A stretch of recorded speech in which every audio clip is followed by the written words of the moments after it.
Assalamualaikum warahmatullahi wabarakatuh. Halo teman-teman semuanya, apa kabar? Insya Allah teman-teman selalu dalam keadaan sehat walafiat ya. Dan tetap semangat selalu, kita hari ini masih belajarnya dari rumah. Baik teman-teman, berjumpa lagi bersama Ustazah Uki hari ini. Dan insya Allah kita akan belajar lagi mata pelajaran pendidikan agama Islam. Nah teman-teman, sebelum Ustazah masuk pada materi kita hari ini, mari kita buka dengan sama-sama mengucapkan basmalah. Bismillahirrahmanirrahim. Ya teman-teman, untuk hari ini kita akan belajar tentang kisah keteladanan Nabi Idris alaihissalam. Nah teman-teman, sudah tahu belum Nabi Idris itu? Sudah kenal belum sama Nabi Idris? Ya, baik, yang belum tahu, mari kita sama-sama belajar tentang kisah Nabi Idris alaihissalam ya. Nabi Idris dilahirkan di Babilonia. Nabi Idris adalah nabi ketiga. Beliau diberi nama Idris karena gemar membaca dan menulis. Nabi Idris adalah nabi yang sangat cerdas. Beliaulah yang pertama kali menjinakkan kuda, yang awalnya adalah binatang yang sangat liar. Setelah menjinakannya, kini binatang kuda itu bisa dijadikan tunggakan atau untuk mengangkut berbagai barang. Dengan adanya kendaraan ini, kaum Nabi Idris sangat terbantu dan menjadi semakin makmur. Nabi Idris menjadi orang yang sangat disegani dan menjadi seorang panutan. Di dalam Al-Quran, Nabi Idris digolongkan sebagai manusia yang sabar karena beliau manusia yang tidak pernah putus asa dalam menghadapi tantangan dan rintangan seberat apapun itu. Nabi Idris merupakan manusia yang pertama yang menulis dengan pena dan dianugerahi berbagai kepandaian oleh Allah. Di antaranya ilmu alam semesta, ilmu tulis menulis, dan ilmu berhitung. Beliau pula yang pertama kali yang menjahit baju, sehingga membuatnya lebih nyaman dipakai daripada baju yang masih terbuat dari daun dan kulit hewan. Selain itu, beliau menguasai macam bahasa. Karena itulah beliau dapat dengan mudah berkomunikasi dengan manusia lainnya. Beliau juga pandai membangun rumah sederhana yang indah dan nyaman, sehingga banyak orang yang dari berbagai daerah yang menirunya dan meminta bantuannya. Kaum anak cucu Adam lainnya yang berasal dari Qabil jadi sangat iri melihat kaum Nabi Idris. Mereka pun mulai merencanakan sesuatu yang jahat dan mengganggu kaum Nabi Idris yang sedang bekerja.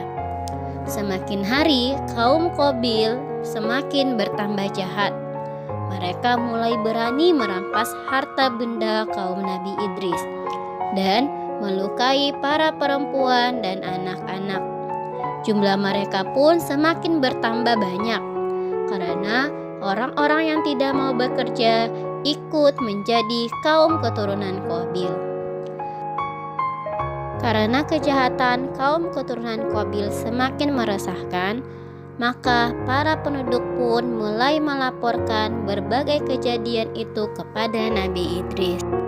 Nabi Idris lalu pergi menuju ke sebuah bukit, lalu memohon pertolongan pada Allah. Pada usia 82 tahun itulah Nabi Idris diangkat menjadi seorang rasul untuk memberikan peringatan pada seluruh umat manusia. Maka Nabi Idris dengan segera melaksanakan tugasnya sebagai rasul dan memberikan peringatan pada kaum keturunan Qabil untuk kembali ke jalan yang benar. Nabi Idris berkata kepada mereka, "Hai saudaraku, berhentilah mengerjakan perbuatan yang jahat dan munkar. Ikutilah jalan kebenaran seperti yang diajarkan Nabi Adam." Namun, setelah diperingatkan oleh Nabi Idris, kaum keturunan Qabil malah menjadi sangat marah. Mereka malah menentang Nabi Idris untuk berperang. Maka Nabi Idris dan para pengikutnya mulai membuat berbagai peralatan perang dan membuat benteng pertahanan guna menahan serangan kaum keturunan Qabil. Akhirnya peperangan pun terjadi.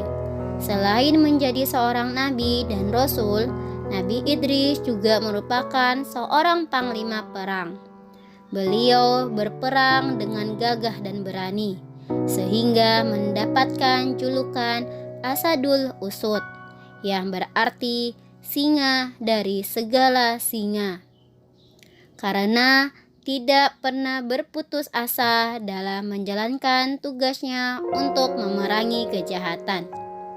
Nabi Idris adalah ahli strategi yang sangat pintar, sehingga beliau dan pasukannya selalu menangkan berbagai pertempuran. Namun semakin hari, kaum keturunan Qabil yang mungkar dan durhaka itu makin bertambah banyak jumlahnya, dan tidak berhenti menyerang para wanita dan anak-anak dari kaum Nabi Idris.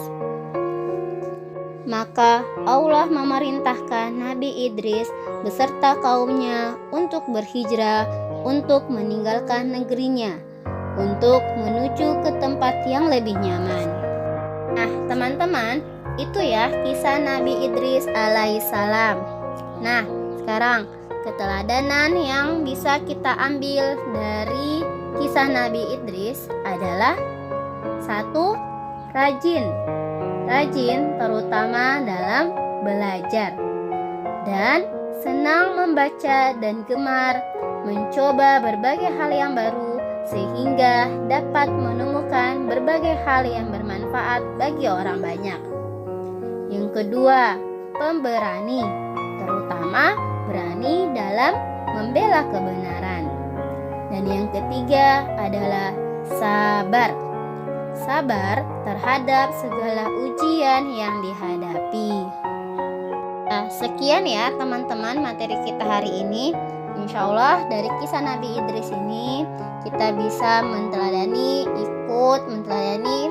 perjuangan Nabi Idris alaihissalam dan bisa mengambil hikmah dari kisah Nabi Idris alaihissalam. Baik, untuk hari ini cukup sekian. Ustazah tutup dengan sama-sama mengucapkan hamdalah alhamdulillahirabbil alamin. Semangat selalu ya. Wassalamualaikum warahmatullahi wabarakatuh.